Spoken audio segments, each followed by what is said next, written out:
Hey everyone, I wanted to go over a little gadget that I've sort of developed here, and I've used a couple ideas off of the internet, some things I saw on YouTube. So one of the issues is air mattresses, like this Neo Air that I have here, has a very small inflation-deflation valve. And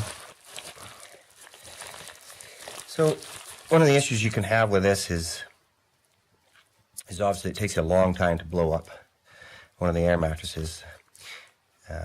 You get nicely lightheaded when you're doing it as well, which is always a lovely feature. But not only that, but when you blow into one of these with your mouth, you get condensation in there from your mouth, moisture in there. And although Neo Air and some of the other brands out there do say that they've got material inside that does not mold, I've still seen many videos online that show mold inside of these air mattresses. So that's one problem. The other problem that I learned also when I was in the military is that as the temperatures start to drop, one of the problems you have by blowing into one of these air mattresses is your moisture freezes. And you wake up in the middle of the night sleeping on a large block of ice.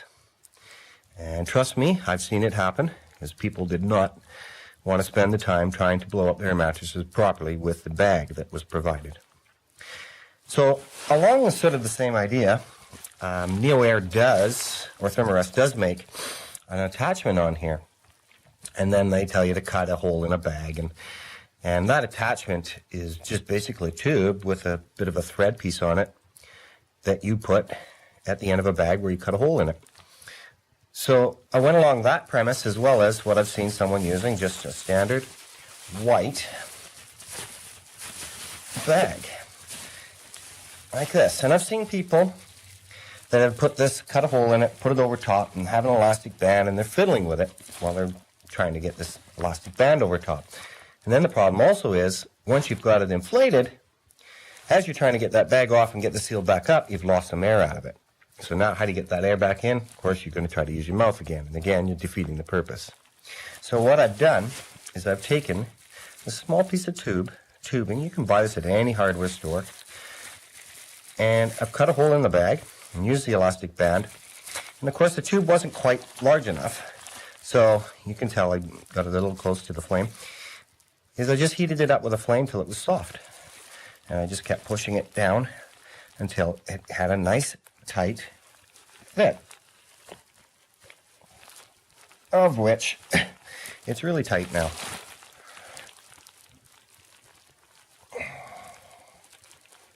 There we go. Now, you can just fill up this air with a bag with air and start pumping air into your air mattress. Really easy. And you don't get lightheaded. Another thing I've noticed is people are struggling trying to get air in here and they don't get much in. One of the things I've learned, and I'll try to do this here, is by, instead of blowing into the bag here, blow across the top of it. And it will fill up. What's happening is you're creating a low pressure here. By blowing across here, you create a low pressure here, and what happens is air wants to keep equal pressure, so air rushes into here, and you can grab that air quickly. Give that a try. This little apparatus here, once you've got it inflated, pops off real quick, and you can seal this up real quick. In fact, you can even turn this while it's on. I'll get a better video of that. Turn this while it's on to seal this so that you've got air in there. And you can stop air from blowing out the other end of the tube here. Just put your finger on it. And this little device, although I don't have my scale with me, cannot weigh much more than maybe a gram. Not much. And it takes up no space, really, inside your I actually put it in with the bag that this comes with. All right, thanks for watching. Hopefully that helps you. A little tip.